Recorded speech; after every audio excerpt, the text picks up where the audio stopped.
আমাদেরকে ঘিরে কিন্তু খুব বেশি আশা ভরসা নাই সামনে। আশা ভরসা সব তোমাদেরকে ঘিরে। আমাদেরকে ঘিরে যে আশা ভরসা খুব বেশি নাই, এটা গত 16 বছরে একদম প্রমাণিত, সুপ্রতিষ্ঠিত।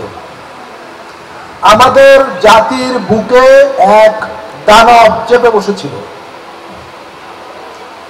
এই দানবকে সরাবার জন্য আমরা, আমাদের প্রজন্মের মানুষেরা, আমাদের আগের প্রজন্মের মানুষেরা অনেক চেষ্টা করেছি। বহু মানুষ জীবন দিয়েছিল গত 16 বছরে, কিন্তু আমরা দানবের হাত থেকে মুক্তি পাইনি। দানবকে আমরা তাড়াতে পারিনি। গিলে খেয়ে ফেলেছিল গোটা দেশ, সকল কিছু।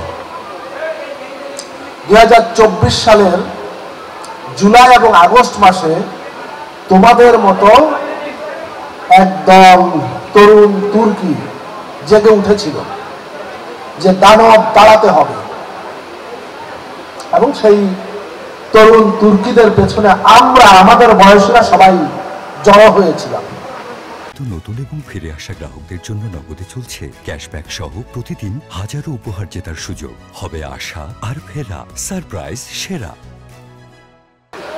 এবং তাদের নেতৃত্বে সেই আমেরিকার, আমি সেই সিভিল ওয়ারের শেষটার সঙ্গে তুলনা করতে চাই।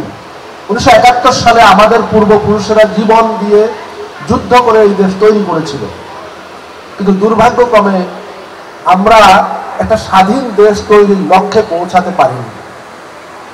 আমাদের নতুন করে একটা লড়াই করতে হলো 2024 সালে, এবং সেই লড়াইয়ের মধ্য দিয়ে আমরা নতুন করে আবার স্বাধীনতা পেয়েছি। এই স্বাধীনতা তোমাদের হাত ধরে, তোমাদের সমবয়সীদের হাত ধরে এসেছে। এই স্বাধীনতাকে নিরাপদ তোমরাই করবে, তোমাদের হাত দিয়েই হবে। এই স্বাধীনতার মানে কি? এই স্বাধীনতার মানে হচ্ছে গত 54 বছরে আমাদের এই প্রিয় ভূখণ্ডে এমন এক সংস্কৃতি তৈরি করা হয়েছিল যে আমি, তুমি, আমরা যারা গরিব চাষাভুষা সাধারণ মানুষের ছেলে কিংবা মেয়ে, আমরা চাকরি বাকরি করব, ব্যবসা বাণিজ্য করব, এবং জীবন এভাবেই চলে যাবে। কিছু লোক জন্মসূত্রে রাজা কিংবা রানী, রাজার ছেলে রাজা, রানীর ছেলে রানী, আমরা তাদের তাবেদারি করব। আমরা কোনোদিন শীর্ষ জায়গায় যেতে পারবো না। এই সংস্কৃতি প্রতিষ্ঠা করা হয়েছিল। 2024 সালের অভ্যুত্থান আমাদেরকে শিখিয়ে গেছে, দেখিয়ে গেছে যে আমি, তুমি কিংবা অন্য যে কেউ এই রাষ্ট্রের শীর্ষ পর্যায়ে যেতে পারি।